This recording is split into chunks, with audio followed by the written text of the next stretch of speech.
It's great that everyone has decided to put some clothes on. Thank you for that. For now. For now. It could get nude. For now.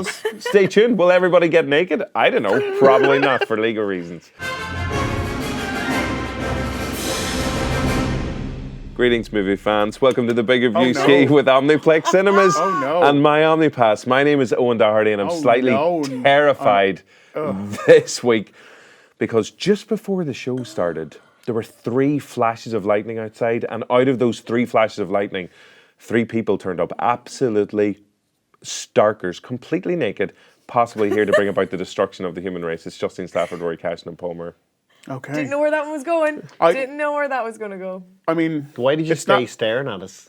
Like a weirdo. For a good 25 minutes. Like, do you not think we were uncomfortable there anyway without you? You didn't look uncomfortable. You looked fine. It's cold out there. Like, bits are. Listen, your excuses are your own excuses. Yeah. I just think it's funny that we arrive every week naked and you decided this week to point it out. Yeah. And you didn't offer me your boots, your clothes, or your motorcycle. Rude. Not this time around. Sorry about that.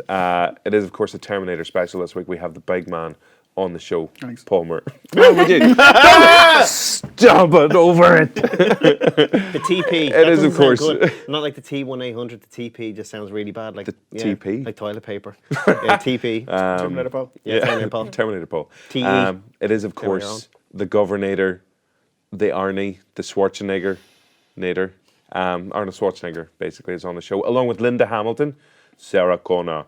Who else? Gabriel Luna. And Mackenzie Davis, who are 2 newcomers to the Terminator franchise. Because we're like on film number 11 now? Technically 6. 23. Technically 6, okay.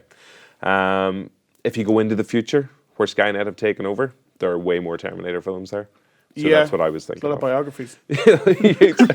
Yeah. There were like some really touching moments there. The T800, we hardly knew you. Yeah. So we are going to have interviews with the cast of Terminator Dark Fate coming up later on the show. We have the final few pairs of our tickets to Stephen King's Dr. Sleep to give away as well. We're also going to have a review of the brand new Terminator film as well. And but up first, it's time for the big question on the Big Reviewski. It's great that everyone has decided to put some clothes on. Thank you for that. For now. For now. It could get nude. For now. Stay tuned. Will everybody get naked? I don't know. Probably not for legal reasons. You didn't think you were going to That's say a good forward sell, though, to make sure people stay Yeah, watching. You didn't think you were going to say that when you got up this morning, did you? You just don't know what's going to happen. Justine. Yes, so I know we're all Terminator mode, but I decided to take a little step back from that and look ahead to the release of Frozen 2 next month. And with the release of Frozen 2, first thing that comes to mind when you think of Frozen 2 is Frozen. And then the first thing that comes to mind is Let It Go, that tune. Okay, so my question this week is, what is your favourite original score from a Disney film? So, I remember you saying before you were absolutely obsessed with Frozen whenever it came out. You know every word to every single Frozen song as well. Listen to it non-stop. And so you're obviously super duper excited about the release of the sequel. I am. And I mean, I really like the film, but if anything, I like the soundtrack more. What are you laughing at over there? No, I'm in agreement. Yep, I'm excited too. Like, Let It Go is the only song I've heard given a proper like Poppers O'Clock rave remix. Oh, I've been the New Year's countdown. They had a rave remix, dubstep version of Let It Go, and people are up. Yeah, and everyone mind, was like, shifting because it was that's what countdown you do. was there. Like that was the Frozen. true message of Frozen. Yeah, exactly. Yeah. So, okay, so we are excited about Frozen 2. That's all good. Yeah. And then, favorite Disney movie score? Like, this is, we've discussed our favorite Disney movies before. We've discussed favorite songs from different, actually just a couple of weeks ago, we had our favorite spontaneous moments of music in different films and stuff as well. This one's particularly difficult. because of all the copyright issues. Yeah, it's really hard. So what we're going to do is we're literally going to play about a second of everybody's choice. Guess. And then that's it. And then we just have to do our own karaoke renditions of them. So Justine, take it away. Ooh, I went with the original, not the live action. Get out of town with that. The original Lion King. Brilliant. Which Okay. Elton John said Now- this week wasn't a fan. The music Elton of the John. remake. Music, Oh, yeah. he wasn't a Good. fan. Yeah. Sure, of course he's Bloody going to delighted. say that. Yeah, more Aye. royalties for No, him. Yeah. I agree with him because even I was on my Spotify and playing this, and then the new live action, I was like, oh, get that away. I didn't. No, I don't care for it. No. So the song has to be Hakuna Matata because it just, things are going bad. You just remind yourself, Hakuna Matata. It means no worries. It literally does. That's what it means. So, because this question is like, it's the music of the movie, like from start to finish and everything as well, but this is your favourite track off it as well. But I mean, it starts with the circle of life. Elton you can't beat himself. it. You can't. And I mean, that scene is so iconic, lifting up. They lift up Elton John. That's a beautiful I moment. can't get that image out of my Someone head give me a now. hand there, lads. Just a little Elton John. That's a gonna little stay with legs me all just- night. The live just action wiggle. version of that was just. Yeah, no wonder he didn't like it. Completely against his will. He dropped them. Yeah, But that was Taron Egerton that they dropped. So. Yeah. of Of course. course, yeah. But no, it's just every time I hear any little bit of the soundtrack, it just makes me feel very, very warm and reminds me of my childhood and simpler times. And that song is just so. Yeah, it makes me very happy. If I'm having a down day, I will leave work and I'll just start banging that. You're like, I'm going to leave here right now. What did we do? Yeah, but Justine, please come back. And there's like a key change in the middle of the song. Oh, I lose it completely. Whenever they're walking across the... That's yeah. actually the clip I picked to show, and then they're going Hakuna Matata, Hakuna. It means and then his voice breaks because he's gone through puberty and he's the big. He's cub Matthew now, Broderick yeah. now as well, even though it's not Matthew Broderick singing, but he's going from the wee boy from Home Improvement to Matthew Broderick. Yeah, and it is beautiful. Okay, this is Hakuna Matata from The Lion King, the good one. It means no worries. A single second of it. No worries. Oh, you ready? Probably my favourite second of the entire movie. Great there. second. Yeah, Strong second. unbelievable. I got a second. real Nice. feel for the At movie there. 60 No, if you did manage, You were going to say 60 seconds, I weren't you? was. At 60 seconds go, that would be my favourite if I had to pick 1 second of those 60. There, save. oh, completely saved. If you did happen to listen to more than just 1 second there, then you're welcome. Congratulations. We haven't been shut down by anybody's lawyers just yet. But yeah, no, phenomenal choice, definitely. And Paul, it's over to you now. And just for a reminder, if you remember, like last week's show, there was a lot of controversy because 3 out of the 4 of us chose the exact same movie for our favourite zombie death/kill. Myself, Justine, Paul all went for Shaun of the Sheep, Dead. Shaun of the Dead, that's the one. Rory went for 28 weeks later. So, are we about to have more controversy this week? Not for me. Yes, it could be. Okay. Not saying we've 2 more answers to go after Yeah. me. You know, Me could nervous. come I never around. used to be this nervous in the show. Yeah. Really exciting. I am so excited. My name Nervous is on a Rory Disney Cashin. question. Where would you get it? I went for Aladdin. Great show. And because it was one of the first times, obviously you grow up with Disney and you realise the songs, you know the words and the melodies and stuff, but it was the first time I realised, you know what, those songs are actually telling the plot. You're actually learning the character to them, because I think Aladdin was 94 maybe? 91. Wow. Yeah. Christ, I was really young. Yeah. So it's Robin Williams and the Genie the first time, You Never Have a Friend Like Me, just for, not only is it a really catchy number, but like he almost throws to himself with multiple characters. It's like, and you ever see him record in the booth? Yeah. He's so energetic and he's so into the role. And you obviously, when you get older, you realise how much a comedic talent Robin Williams was. But as a kid, this is the first introduction. And I kind of went for Aladdin as well because my niece, who's 7, absolutely loves Will Smith now. And she's like, she can't stop singing the song, like Will Smith's version. I was like, well, that's really funny. And that's the reason why you remake these films as cynical as you can be. But like, she's going to grow up thinking Will Smith and reciting these lines. I was like, I'll bring you back around to Robin Williams when you're older and you realise who's better.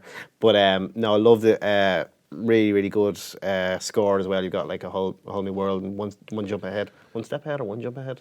One step ahead of the front line. Yeah, so there's so many. Oh, sorry. A whole new world. And Prince Ali, fabulous as he, Ali. So great score throughout Aladdin. Lads, We're gonna get sued. get No sued. money. It's all. They're just wee snippets. They're all fine. If you you know the law rules of this. if the lights here shut down and we go black, you'll know Yeah, why. It's pitch exactly. black. But for the time being, I'm gonna go with Aladdin. Whilst I illuminate. Once again, yet another super second that you've chosen there, Paul. Thanks very much for that Character, there. depth, Yeah. plot, I'm really pathos, so many everything. memories came rushing back.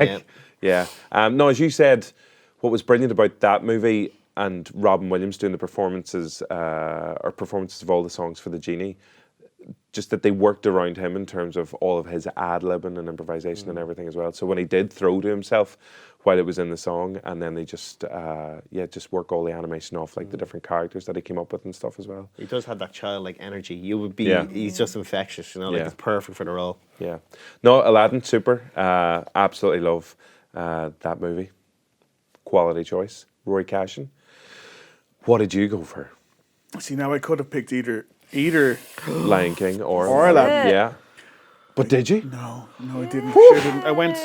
I went old school to beat Justine to the joke. I seen this as a child when I came into the cinema. Are we back in Dumbo in 1941? Close enough, I think. I actually Right, don't okay. remember the exact year it came out, but it was. So you're old now, your memory's going. 54? Yeah, it's beginning to start. Yeah, I'd be all late at the end of Titanic.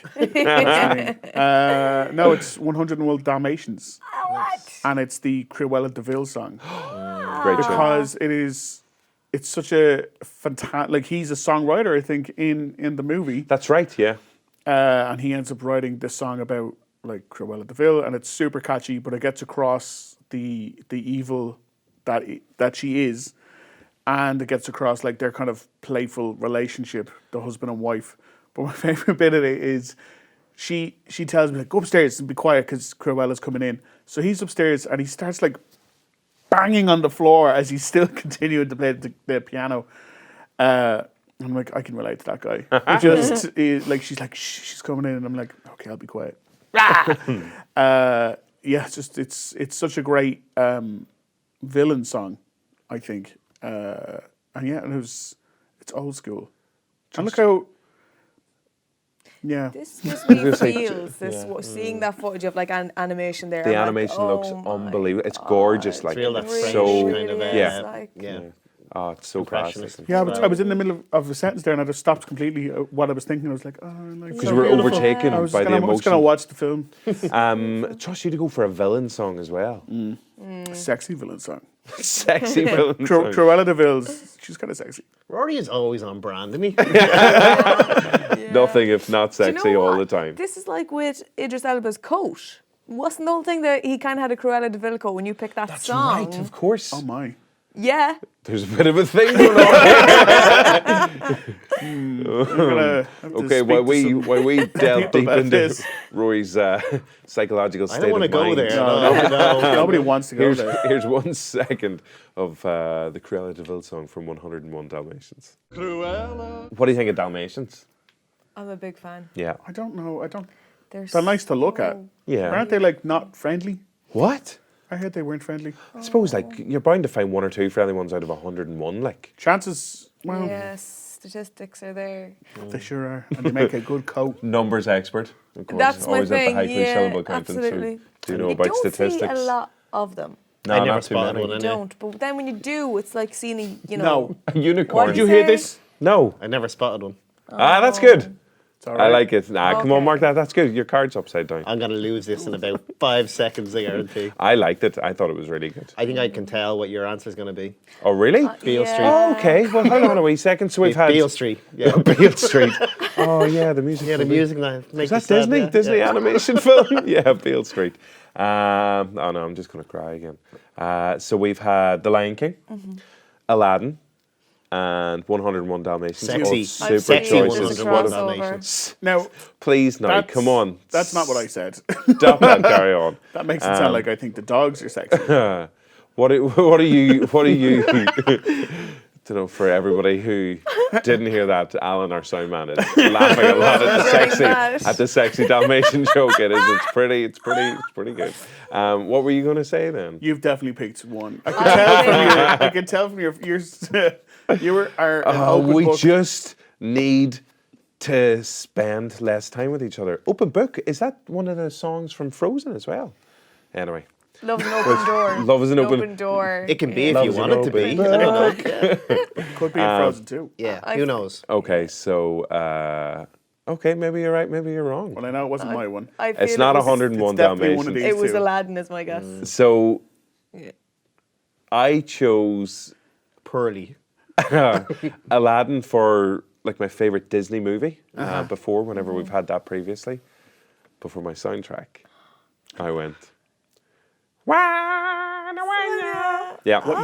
What you don't Don't realize do. was you made that noise, that wah, and as you did, there was a flock of pigeons on the screen behind you, and they Yeah, they actually did at the exact moment. Yeah. Unbelievable timing. Yeah. Amazing. 100% made. That's how you go viral, meant that. baby. Yeah. So, yes, no, I went for The Lion King because, again, as much as Aladdin has absolutely magical tunes, there's something about The Lion King from the very, very start. And again, if we get a chance to listen to it, we'll see. We'll find out soon We're going to enough. play the whole second The clip again. whole. I don't think we have to whole play thing. anything. I think you can't top that. That timing, you can't beat it. It's pretty I special. can't wait to watch that back. But it starts off with it's the kind of the silence of the savannah. You just hear some of the animals. Then it kicks in, and just the circle of life just builds and builds up until that moment they lift Elton John again. And then the other tunes that appear throughout, but even just. Because I know we are talking about the score as well, just the kind of the incidental music that just appears throughout it as well. But it's, I suppose, the power of the music is whenever it's translated into like the rest of your life, like you're saying about whenever you were growing up as a child, Paul, and Aladdin was there, or Rory, you growing up as a child in the 40s. Yeah. That it was there as well with 101 Dalmatians. You look great. God, like is that corduroy shirt from then as well? Like, do you know what I mean? Were they not? No, were they not? Rise above it, Rory. Rory, when they go low, you go high. Yep, and that was low. What I was going to say is, no matter what context you hear something like Hakuna Matata or the opening of Circle of Life or anything like that, then it's still just whatever you're doing. You just stop and it just hits you. So remember, like, I was fortunate enough to see Lion King on Broadway. He is absolutely ready to murder me. Ready to murder me. You can't. We're talking about Disney movies. You can't murder somebody during a Disney section. He just said he picked a villain song, like Oh, that he that's loves true. it. Also, Yeah. The Lion King is based around someone being murdered. What? That he knows. No, my copy of the VHS, that bit just disappears. I have to go home now and Photoshop Elton John into Oh, like please that's what I have to do. Baby Elton John. Baby Elton John with his little toddler legs.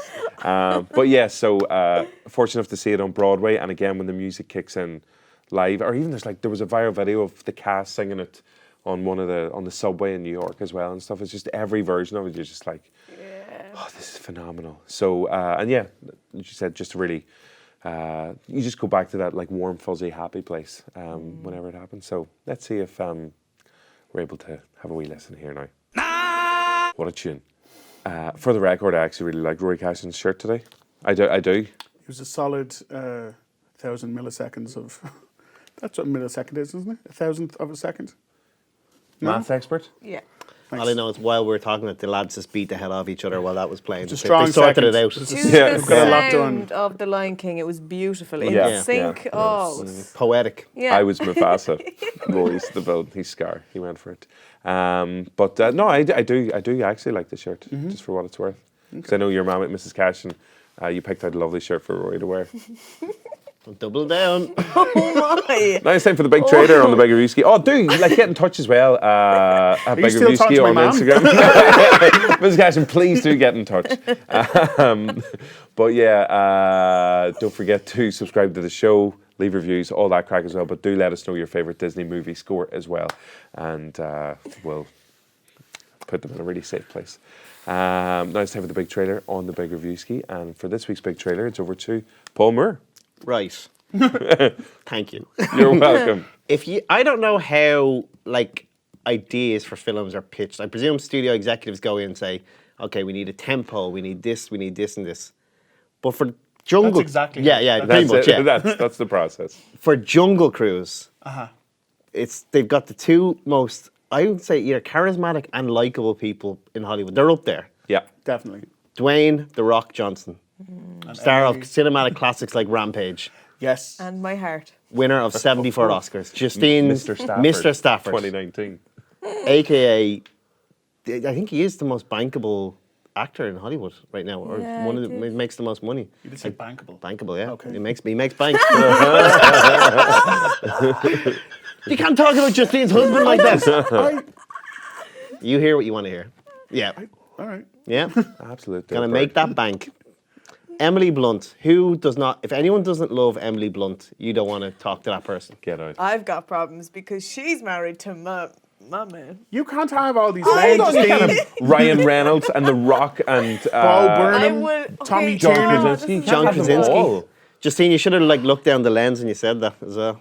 He'd appreciate that. Cannot have them all. So, Emily Blunt, who's obviously, because this is still on the Disney thing. This is obviously, it's a Disney theme ride like Pirates of the Caribbean, which is, if you watch the trailer, you get a very strong vibe for that, which is a good, like the amount of money that made for Disney. And people forget, because the sequels were diminishing quality, how good the first Pirates of the Caribbean was. Yeah. But watching this trailer, I got a vibe of old school Indiana Jones before they went to all aliens. And the Booby Mummy. traps, legitimate, and, And the Mummy a as well, strong, yeah. kick-ass woman like Emily Blunt, an adventurer who gives as good as she gets to The Rock. Like the verbal back and forth in the trailer is really good, and I'm a sucker for those like Indiana Jones, the Saturday matinee, Jewel of the Nile, all that stuff. Love them, and like The Rock The Rock's the most charismatic man in the world. He'd sell me anything. He could be making the Big Reviewski movie. I'd watch it. You know, he'd play me. okay. He'd play me. Yeah, fair enough. Yeah, but no, but the set piece in this looked really good. It looked like perfect for a summer film,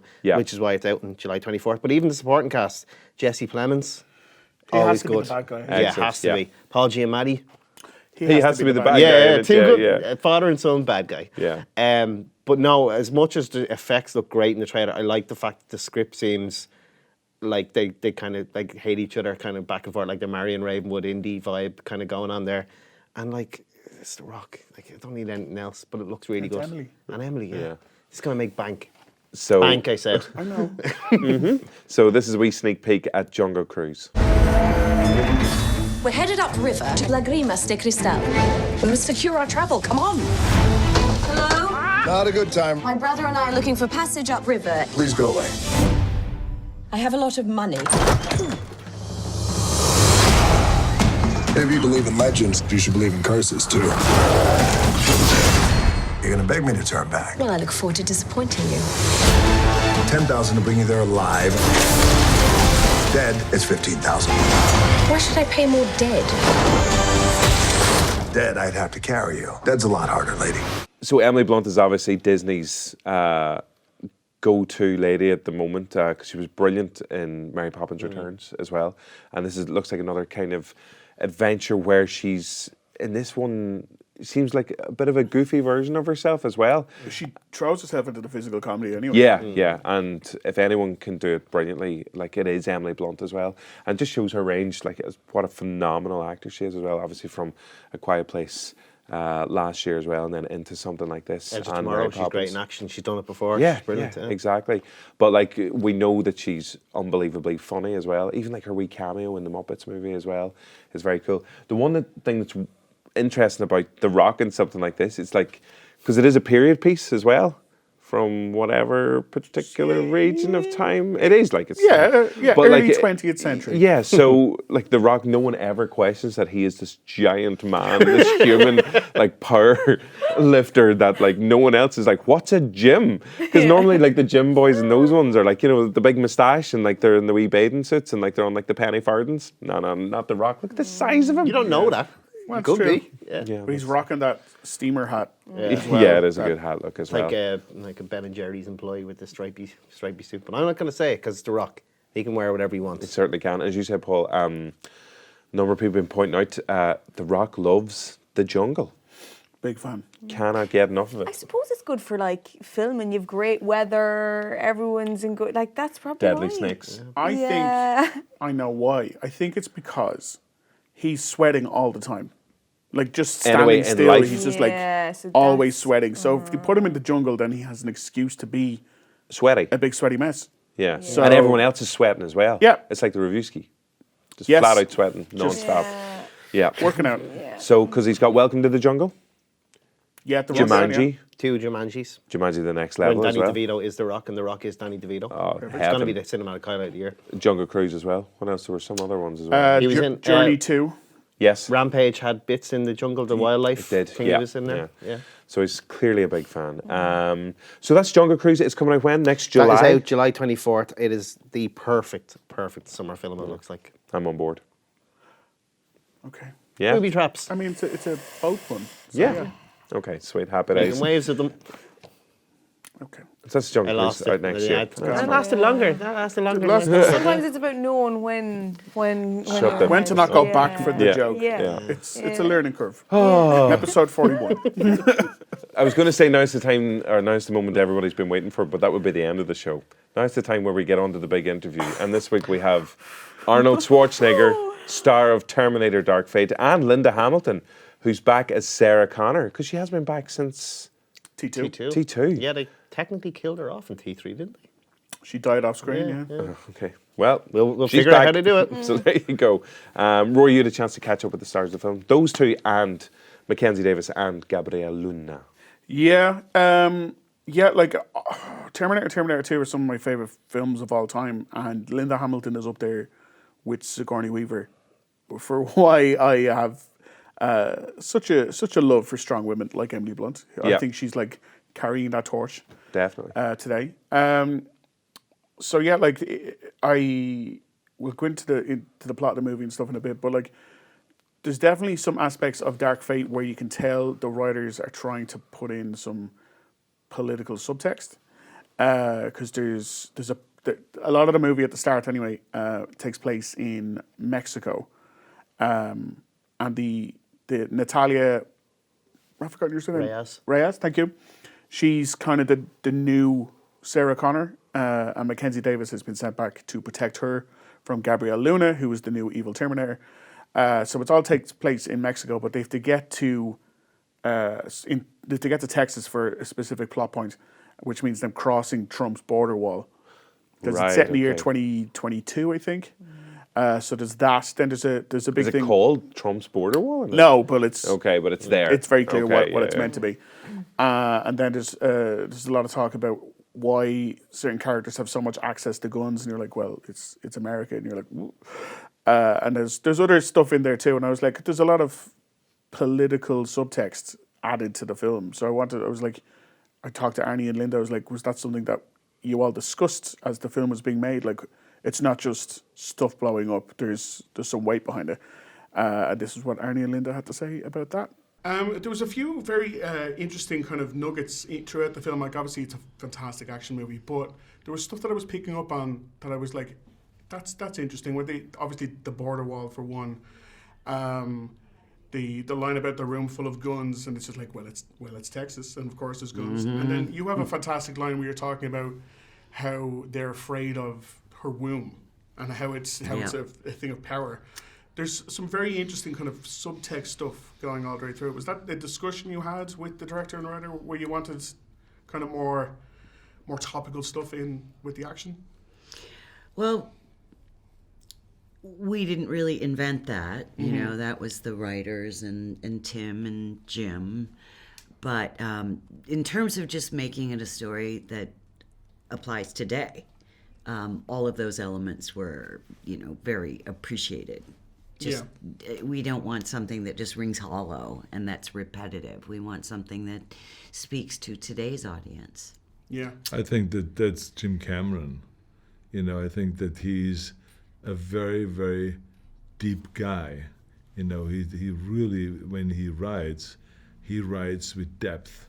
And just the very fact, when you think about it, that he was really the first one to hail women in movies. I mean, just the character that Linda played in 1984, there was no woman like this before that played such a heroic figure. There's a normal woman that then becomes the woman that crushes the Terminator, that all of a sudden takes on this responsibility. I mean, this is really brilliant writing. And then to continue on into Terminator 2 and all the other movies, and not just her, but Sigourney Weaver and other women that he has kind of elevated. So I think it's brilliant thinking, it's brilliant writing, and it's kind of like really kind of the way the world ought to be, right? Because that's the reality of it. There's heroic women in real life and heroic men in real life, but we just don't see it in movies that many times, the heroic women and the really complex issues about women and stuff like that. It's so cool seeing them side by side together again. Yeah, like he's 73 now, and she's 62. I think that's right. And they haven't been on screen together since 1991. Like, they're iconic. Like, I'm not kidding. When I came in and sat down and they were like, hello, and we were chatting before the camera started rolling, I was like, I might cry. I might actually cry. This is like 8-year-old me is like, this is too much. We have to get out of here. So Arnie brought it up, strong women. And I say it to Linda. I'm like, Jamie Lee Curtis came back last year as an older heroine and still maintained her own and was totally believable. It's not like, well, she's 60 and she can't handle herself. Like, you do believe it, and it's the same with Linda Hamilton to this. You do believe that she is capable of potentially saving the world again. And I say, back then, you were one of the figureheads for iconic, strong women, because whenever there's a strong female character, they're always compared to Sarah Connor and Ripley. I'm like, this could be the next thing that you are at the forefront of, where it's stronger, older female characters, and we might get a lot more of them, like Jamie Lee Curtis and like her. And I asked her, was she ready to be at the forefront of another kind of movement for action cinema? Like, on the topic of heroic women, you were, and still are, one of the most iconic, strong female characters. Obviously, Sarah Connor, Ripley, like they're the female characters that are put up on a pedestal, and that every female character strives to be that. And now it's great that it's come back again, because you can almost see, because last year we had Jamie Lee Curtis come back for Halloween, and it's the next generation, you coming back again to save the world again. And it could be that you could be at the forefront of another kind of type of movie where it is these older women who are saving cinema. Fair enough. And will you be okay with being the face of that again? Absolutely. Absolutely. I want to make old the new black. Okay. But the trick of it is, as she can tell you, it's not easy.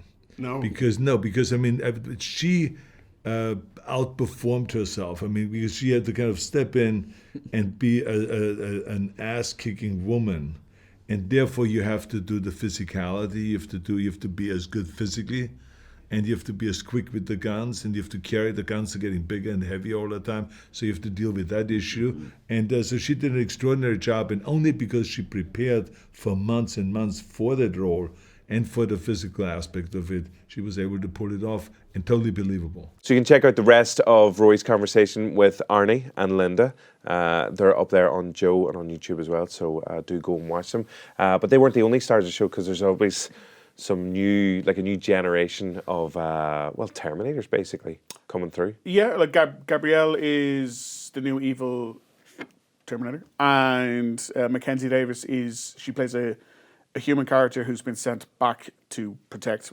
but she's got like augmentation, so she's got super strength and super power, speed, and she has that weird Terminator vision. You know?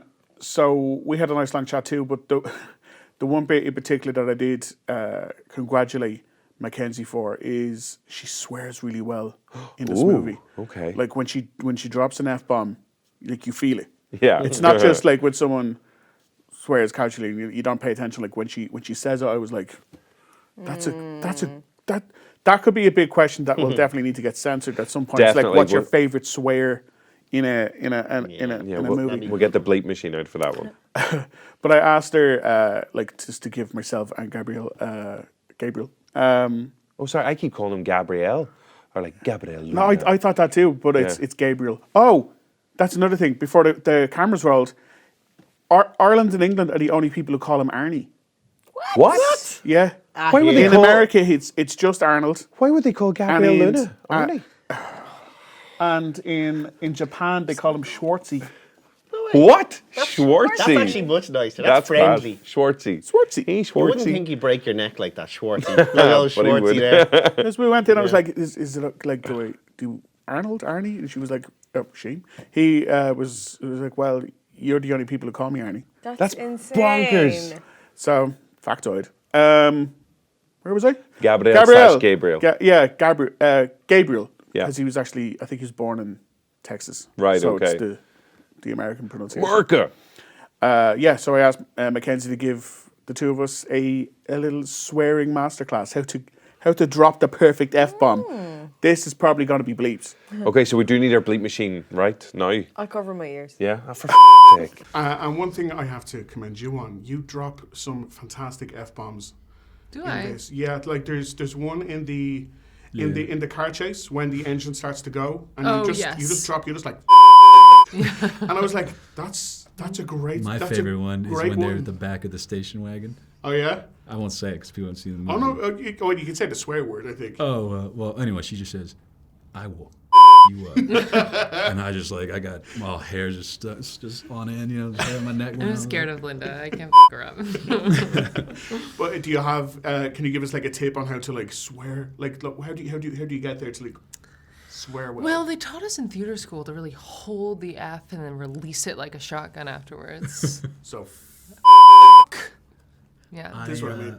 I went to the Tim Miller School. Such a dork. Yeah, so that's how you swear. She taught us how to swear.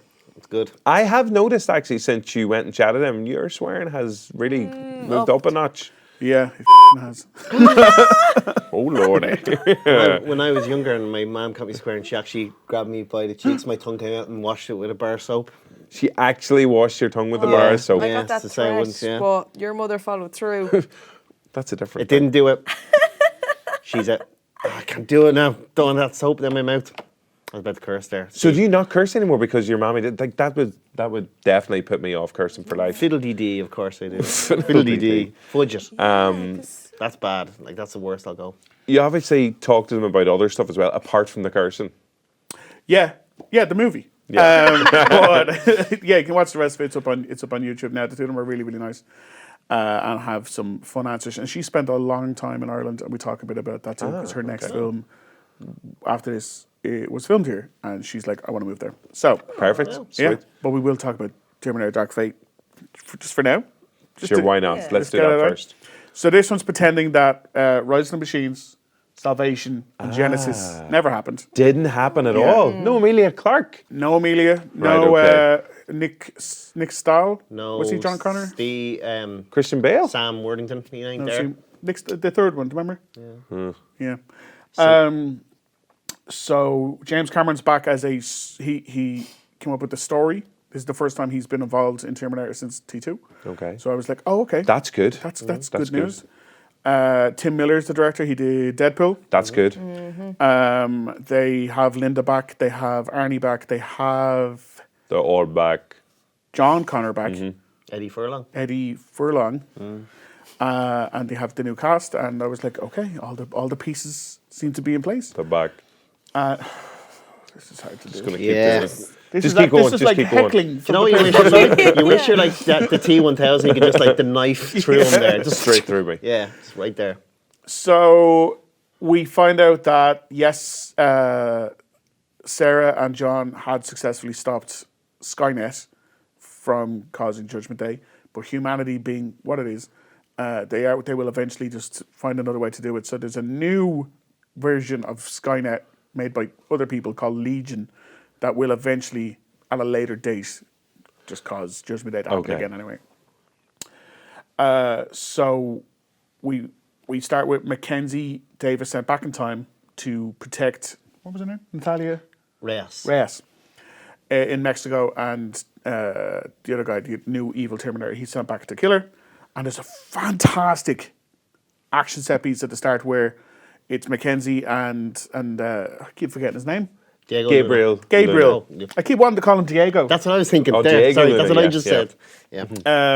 They have a great one-on-one fight scene, and then there's every Terminator movie I think has a pretty iconic car chase sequence near the start, and this one is a great one where they're in a small truck, but they're being chased by a huge ground moving machine, and it's fantastic. And I was like, yes, I'm all on board. And Sarah Connor arrives, and she helps them escape. And I was like, okay, great.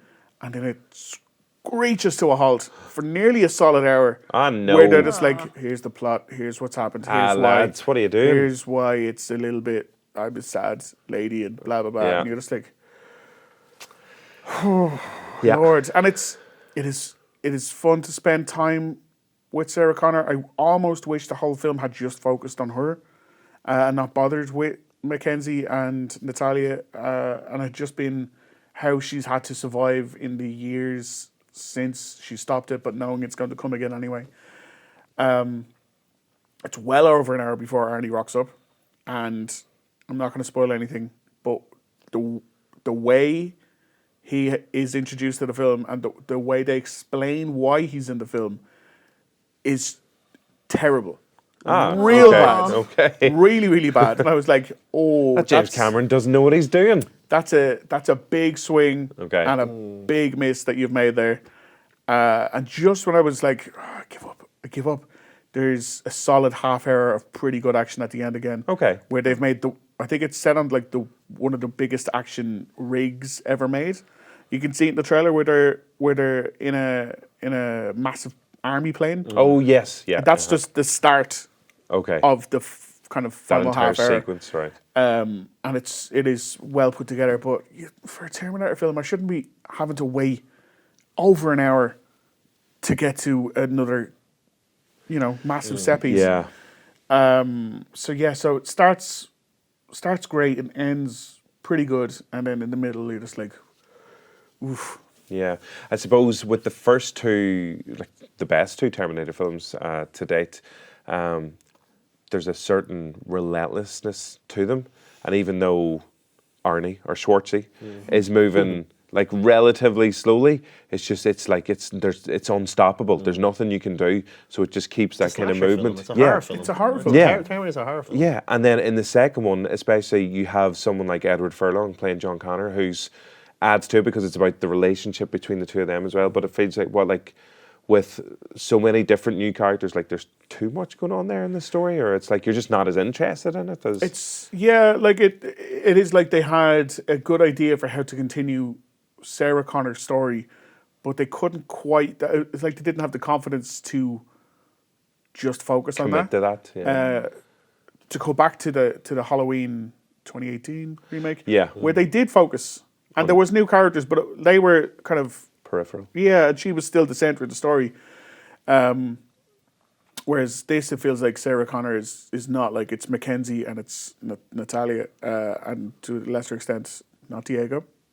Gabriel. Jesus. I just will not stay in there. And then it's Sarah's there, and then Arnie's also there, and you're just like, oof, Arnie, oof.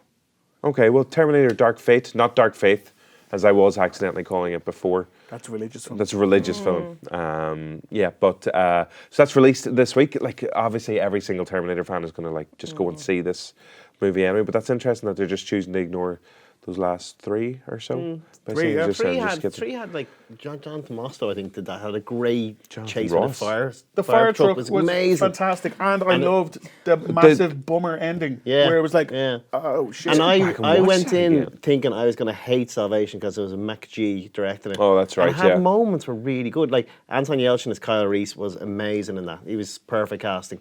And it was a really good chase with the kind of the robots going through the derelict building, I remember. Yeah. It was very good. The last one with Emilia Clarke was pants. It was real. But that's the thing, awful. one thing that seems to keep letting them down is that storytelling element, because the Terminator, like the Terminators, allow you those like amazing visuals and those amazing set pieces as well. So it's just like, just get that story they right. need to go back. They need to scale it back. Yeah. The first one was literally just Halloween, but it was Michael Myers traveled through time to kill Jamie Lee Curtis in this one. Like, that's the only difference. So they just need to go way back because they keep going more, bigger. Yeah. It's like, and the second was just a son, a little boy who needed a father figure. That's all the second one was. With a nuclear explosion in the middle. Huge, and shotguns. Liquid nitrogen. And Robert Patrick and Vasquez scaring from the Aliens. crap out of everybody. And she should be in everything. And thumbs up. Vasquez from Aliens. Yeah. She was her mother. Okay, well, so Terminator Dark Fate out in Irish cinemas this week as well. You've also got some other releases out there. The Addams Family Countdown as well, which, as we've discussed before, is not a big screen adaptation of Richard Whiteley's Time and Carl Vorderman's. That will come. Two great team songs, Countdown and the Addams Family. Yeah. The Addams Family and Countdown, they're two great songs. Two phenomenal tunes, TV theme tunes as well. So the Countdown one gives me anxiety, though. I feel like... Well, it's like literally time is run out. Like, you're and screwed. Rory, we've got a countdown puzzle on the screen right now. Well, actually, no, we don't have a countdown puzzle on the screen, but we do have a puzzle of sorts. It is time for the high clue on... Here, thanks, pal. Thanks for that there. Oh, God, don't leave me hanging. Not live on air. That was a real wet one. I deliberately wanted to make it bad. A theme tune for the high clue. Oh, I thought you were going to say the Big Reviewski. John Williams wrote the score for Reviewski. And he's not cheap. Big shout out to Michael Doherty, who did write the theme tune to the Big Reviewski, and he'll have words with you. No, I know. No. Okay, Mickey, if you're watching, we'll get a high clue theme tune. Yeah, can we get like a Trent Reznor one though? Like a okay, nice. I think like a detective. I genuinely thought you were going to go for something. Why is your detective doing it? We've got something.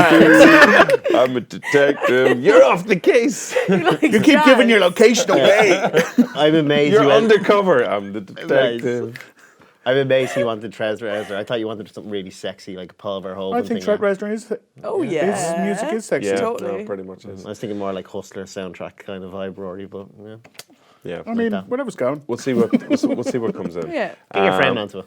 So as we said, we've got the final pairs of tickets in our Stephen King's Dr. Sleep giveaway. So congratulations and thank you to everybody who's entered. So congratulations on entering the competition. And now let's see if you get congratulations for winning the competition. So can we see last week's high clue, please? It was Bullish Kent's King's Bond, made to take hands in marriage, fights Christian brother. Again, for everybody who's listening today, hello. It's Bullish Kent's. Kent's is capital K and then T''S. King's Bond. King's is capital K and apostrophe S at the end as well. The middle line, made to take hands in marriage. Hands is capital H, H-A-N-S. So many capitals. And then the final line, fights Christian brother. Christian with a capital C there as well. That is a lot of capitals. There's so many capitals. Geography quiz. But for everybody who's listening, just check it out on YouTube as well, and you see it. It's like the words they're up on the screen like right now. But we like hearing you say it. Yeah, thanks, Paul, with a capital P. So last week, Paul and Rory, you both guessed it. Justine, you've had a full 7 days to go at it. Go at it awful hard. Any joy? Yeah, but I'm not going to say it out loud because. No, you're dead right. No, I'm not going to say my answer out loud. But if it is, you'll know by my reaction. Okay, no bother. What is it? I think it's Bryan Adams' favourite film. I think so. Yeah. He certainly made an absolute packet off it. Snow Dogs. Oh, sorry. Right. Yeah. Robin Hood, Prince of Thieves. Robin Hood, Prince of Thieves. Yes. There it is. No, that was not my answer, and I'm glad I did not say mine out loud. What are you going to go for? Not a hope am I saying Please. Never. Okay. Shaun the Dead. We're not going back to last week. So the explanation for Robin Hood, Prince of Thieves was, let's go to the third line first of all, is fights Christian brother. Basically his brother is played by Christian Slater in the movie, and he fights with him as well. He fights alongside him, but they also fight with each other. So Christian Slater there. The middle line, made to take hands in marriage. Hands is a reference to Alan Rickman. One of his most famous, his first film role was Hans Gruber in Die Hard, but he plays the amazing Sheriff of Nottingham, like completely like anachronistically. He's completely like playing in a different kind of movie, but it works. Yeah, but it works perfectly. I cut his heart out with a spoon. It's just like with a spoon. That is so good. That's right. But made to take hands in marriage. Maid Marian is forced to marry him. Towards the end of the film as well, take his hand in marriage. And you got the double meaning on maid there as well. And in the first line, Bullish Kent's King's Bond. So Bullish Kent is a reference to Bull Durham. Bull Durham. So it's Kevin Costner because he was in Bull Durham. Plus he's pretty bullish in this. That kind of has that arrogant swagger as Robin Hood. Kent because he played Clark Kent's dad in the Superman movies, the most recent ones. And then King's Bond. The King's Bond that he has whenever he is going to marry Maid Marian, he is going to be have a bond with King Richard. Of Lionheart, who is played by none other than Sean Connery, who played James Bond. So that's the Bond as well. I went very in on the Alan Rickman. Oh, really? I'm not gonna. No, what did you go for? No way. No, please. No. It's embarrassing. Not a hope. No. What else? I'll tell you Harry off Potter? air. Tell you off air. No, I wish that would be better than what I went I'm trying with. to think what other Alan Rickman would be. Eye in the Sky. What else would be? Yeah. So that was last week's high clue. I want to say congratulations to. We don't actually know what your real name is, but you got the correct answer. Your username was not Boeing, not going, as in Boeing, the type of plane. And then your real name did pop up as Pilot 737 Fly.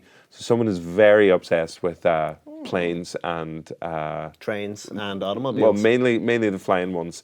So we'll get those tickets. We'll get in touch with you and get those tickets out to you. So congratulations, Pilot 737 Fly, which is a beautiful name. Hope he flies on in to the screening and makes it in time. What? That can be marked down. If I got marked down, that has to be That's one. definitely a mark down. I'm not. Not even going to make the effort to lift the pen over. Like That's discrimination. No. No, it's been a long day for everybody. Okay. Okay. Is it Listen, because you expect that from me? here's the brand new Higher standards for high Justine, clue. We will have Omniplex tickets to give away as well. Steve. So I know. it's okay. We're almost done. We're almost there, everybody. So the brand new high clue for this week. So let's get it up on screen, please. Redeem yourself now with the syllable count. Yeah, I can do this. Here we go. So we've got blondes, brunette for June. Got it. Got it. Hurt by Patrick's judgment. Christ sings like a bird. Blondes, brunette for June. Hurt by Patrick's judgment. Christ sings like a bird. Again, everybody who's listening, blondes is blonde apostrophe S. Blondes, brunette for June. June with a capital J. Hurt by Patrick's judgment. Patrick's is Patrick apostrophe S. Then the final line, Christ sings like a bird. So you reckon you got it straight away? Yes. Yeah. Paul? I've got a guess, but Okay. I'm not entirely confident in my guess. I Okay, think. do you want to jot it down? Any other Alan Rickman films popping into mind? No, but let's see. syllables all check out. Syllables, all good. We're sorted, okay. Rory has got the correct answer. I think I could be wrong. And Paul, no, not the correct answer. Okay. I'm trying That's to figure what I went out. Right, okay, Do you want okay. me to show you? No, I'll tune in next week. Yeah, tune in next week. Everybody actually tune in next week. Don't forget to subscribe, I might leave a even be review here. as well Who and a knows? rating. Like, You can tune in we'll all be here. here. Yeah. Yeah. Tune in live. from the set. Like I could ask him. Coming up actually on next week's show, you will be here because look at what we've got coming up on the show. It is, of course, the brand new Bruce Springsteen movie. It's got what is like kind of like semi-documentary, kind of following him around, interviewing him as Feature, well. concert film, For Bruce documentary. Springsteen, called Western Stars. The trailer's pretty emotive. I'd say if you're a diehard Springsteen fan as you are, Paul, you'd just be like, oh my God, this is the greatest thing I've ever seen in my life. Yeah. Yeah. Of course, Justine and Rory, Rory we're big fans. hate Bruce Springsteen. Would that be the I word? hear. No. I hear. That's beyond the pale. This is a light show, right? Yeah, You know, yeah. Come on. But you wouldn't be the biggest fans in the world. But his tunes I appreciated Bob belong to. Dancing in the Dark. Same. Yeah. Okay. Yeah. Okay. Okay. We're back on good We're terms. back. He's now Missy Elliott, but he'll do. Like, I've got a feeling there's going to descend into like a bit of a battle here now, just after the show's ended. That's all love, man. Yeah. So okay, that's everything then. Happy enough. Sorted. Job done. I think so. Yeah. Just Till next see week. you next We're week. killing each other. Rory, see you next week. Paul, Yeah. see you next week. I'll make sure to wear a different shirt next week. Anyway.